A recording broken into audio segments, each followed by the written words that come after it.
कोपरगावकरांच्या काळजीपोटी आशुतोषची लाडकी दादागिरी कायम सहन करणार असं मिश्किल भाष्य राज्याचे उपमुख्यमंत्री अजित पवारांनी कोपरगावच्या उच्चांकी गर्दीच्या विराट सभेत केलं. कोपरगाव नगर परिषदेच्या निवडणुकीत राष्ट्रवादी काँग्रेस पक्षाच्या नगराध्यक्ष नगरसेवक यांच्या प्रचारार्थ भारतरत्न डॉ बाबासाहेब आंबेडकर मैदान येथे राज्याचे उपमुख्यमंत्री अजित पवार यांची जाहीर सभा झाली. याप्रसंगी ते बोलत होते. सभेच्या अध्यक्षस्थानी माजी आमदार अशोकराव काळे होते. यावेळी अजित पवारांनी मागील महिन्यात कोपरगावात बिबट्यानं हल्ला केल्याच्या 2 घटना घडल्या. त्यावेळी नागरिकांनी रास्ता रोको केला होता. तेव्हा आशुतोषनं मला फोन केला. मी महत्वाच्या मीटिंगमध्ये होतो. मला पुरवणी मागण्या सादर करायच्या होत्या. मी माझ्या पीएला सांगितलं मी आता नाही, मीटिंग संपल्यावर बोलतो. त्यावेळी आशुतोषनं सांगितलं दादा मीटिंगमध्ये असते तरी मला आत्ताच बोलायचं आहे. मी ऐकणार नाही. मी दादांच्या पक्षाचा आमदार आहे. माझे महत्वाचे काम आहे. माझ्या आत्ताच्या आत्ता दादांशी बोलणं करून द्या. पुन्हा पीए आले आणि म्हणाले ते ऐकत नाही. त्यावेळी मला वाटलं आशुतोषचं नक्कीच काहीतरी महत्वाचं काम आहे. त्यावेळी मला आशुतोषनं बिबट्याच्या हल्ल्याची घटना कथन करून कायदा सुव्यवस्थेचा प्रश्न निर्माण झाल्याचं सांगितलं. त्यावेळी सर्व उपस्थित नागरिकांशी संवाद साधून त्यानंतर क्षणाचाही विलंब न करता जिल्हाधिकाऱ्यांना फोन करून तातडीनं उपाययोजना करण्याच्या सूचना दिल्याचं अजित पवारांनी सांगितलं.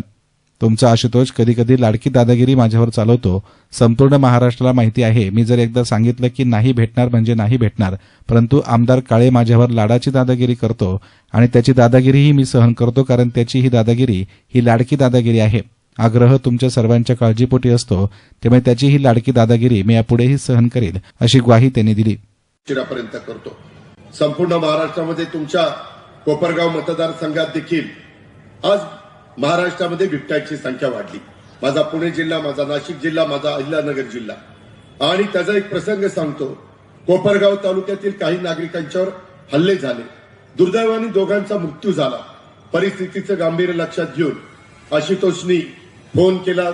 त्या घटना घडल्या होत्या, रस्ता बंद केलेला होता, तिथं तो गेला आणि तिथून त्यांनी मला फोन केला. मी अतिशय महत्वाच्या मीटिंगमध्ये होतो, कारण मला पुरवणी मागण्या उद्याच्याला 8 तारखेला सादर करायच्या. त्याच्यामुळे मी माझ्या पीएला सांगितलं की आता नाही, माझी मीटिंग झाल्यानंतर मी फोनवर येईल.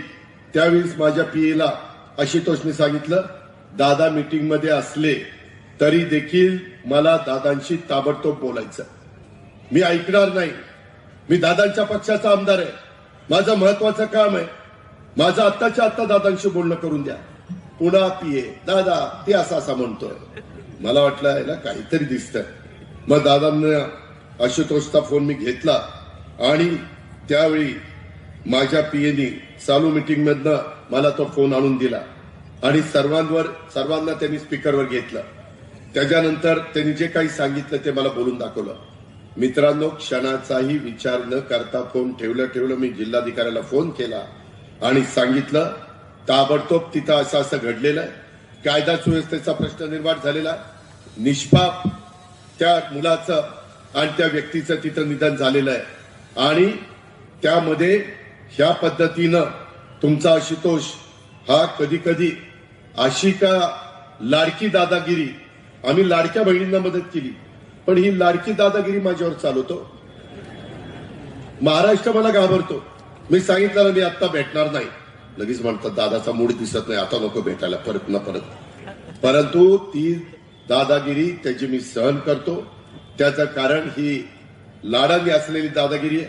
आग्रह तुमच्या सर्वांच्या काळजीपोटी त्याने त्या ठिकाणी केलेला होता आणि त्याच्यामुळं ती लाडकी दादागिरी मी आनंदाने सहन केली आणि इथून पुढे पण सहन करत राहील. त्याबद्दल तीळमात्र शंका मनामध्ये तुम्ही बाळगू नका.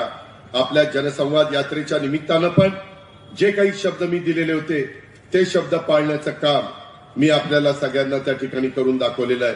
अधिक न बोलता मी एवढंच सांगेन, अतिशय योग्य अशा प्रकारचा महाराष्ट्रामध्ये 288 ठिकाणी नगरपालिका, माझ्या नगर पंचायती आणि नगर परिषदेच्या निवडणुका चालू आहे.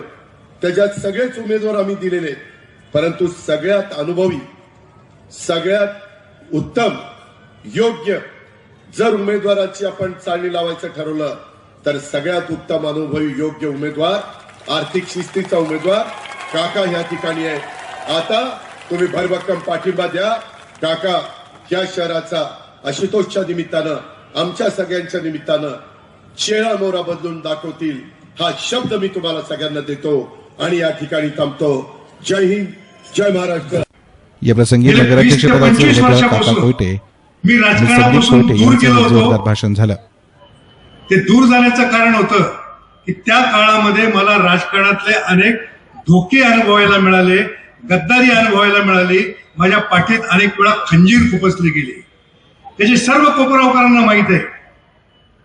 नुकत्याच या 2000 सालीची शेवटची निवडणूक मी लढलो, ती सुद्धा जनतेमधून लढलो आणि त्या जनतेमधून लढलेल्या निवडणुकीत सुद्धा कोपरगावकर अतिशय चवीनं काही गोष्टी चघळतात. मला अनेक जण येऊन सांगतात की सांगता सभा जी झाली त्याच्यात आमच्या नेत्यांनी काय भाषण केलं. त्याचप्रमाणे मतमोजणी ज्यावेळेस झाली त्यावेळेस लाईट कसे घालवले गेले, माझ्या मतपत्रिका कुणी कुणी कशा कशा पळवल्या, त्यावेळेचे शिवसेनेचे नेते शिवाजीराव ठाकरे असतायत, त्यांना तो सगळा प्रसंग माहीत आहे. आणि अशा धोके मिळाल्यामुळे मी थोडासा राजकारणावर पासून लांब गेलो होतो. परंतु आता मला एक खंबीर नेतृत्व मिळालेलं आहे. काळे कुटुंबीय जे प्रामाणिक कुटुंब आहे राजकारणामध्ये, कधीही धोका न देणारं कुटुंब आहे, आपल्या कार्यकर्त्यांना सांभाळणारं कुटुंब आहे, अशा काळे कुटुंबियांकडून मला प्रवेश दिला गेला राष्ट्रवादीमध्ये. त्याच्यामुळे मला आनंद झाला आणि त्यामुळे मित्रांनो मी पुन्हा राष्ट्रवादीमध्ये प्रवेश केला. मी जरी राजकारणापासून लांब होतो तरी समाजकारणापासून कधीही लांब गेलेलो नव्हतो, हे कोपरावकरांना चांगल्या पद्धतीने माहीत आहे. समता नागरी सहकारी पतसंस्थेच्या माध्यमातून असेल, समता इंटरनॅशनल स्कूलच्या माध्यमातून असेल, दादाप्पा खंडाप्पा कोयटे शाळेच्या माध्यमातून असेल, मी सातत्यानं समाजकारण आणि लादके श्वासामध्ये आमदार आशिषजी काळे असोत, काकासाहेब कोयटे असोत किंवा सर्वच उमेदवारांचा जो अपप्रचार करण्यात आला, आपण सर्वांनी आजच्या उपस्थितीतून दाखवून दिलेला आहे. आणि मला ही उपस्थिती एकच सांगतेय, ये तो अभी ट्रेलर है, पिक्चर अभी बाकी है. आज आपण फक्त कोपरगाव शहर बघतोय, आपल्याला लवकरच कोपरगाव तालुका बघायचा आहे, आपल्याला लवकरच अहमदनगर जिल्हा बघायचा आहे आणि आपल्या संपूर्ण या शहरामध्ये, संपूर्ण प्रभागामध्ये, संपूर्ण तालुक्यामध्ये राष्ट्रवादी काँग्रेस पक्षाचं नाव पोहोचवायचं आहे. आज सन्माननीय आशिषदादांच्या नेतृत्वाखाली हे जे काही पॅनल संपूर्ण या ठिकाणी उभं आहे, हे एकमेव पॅनल आहे जे संपूर्ण ताकदीने 31च्या 31 उमेदवार एकाच चिन्हावर राष्ट्रवादी काँग्रेस पक्षाच्या नेतृत्वाखाली घड्याळ चिन्हावर उभे आहेत. इतर पक्षाचे उभे आहेत, पण त्यांना लंगडं पॅनल बनावं लागेल. का बरं?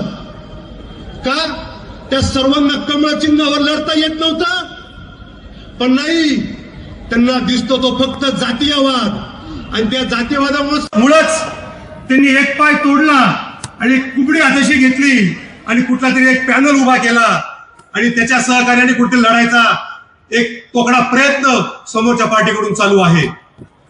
आज आपल्याला माहिती आहे की कोपरगाव शहरामध्ये पाणी आणायचं काम, प्यायचं पाणी आणायचं काम जर कोणी केलं असेल तर ते आपल्या लाडके आशिषदादा काळेंनी केलेलं आहे.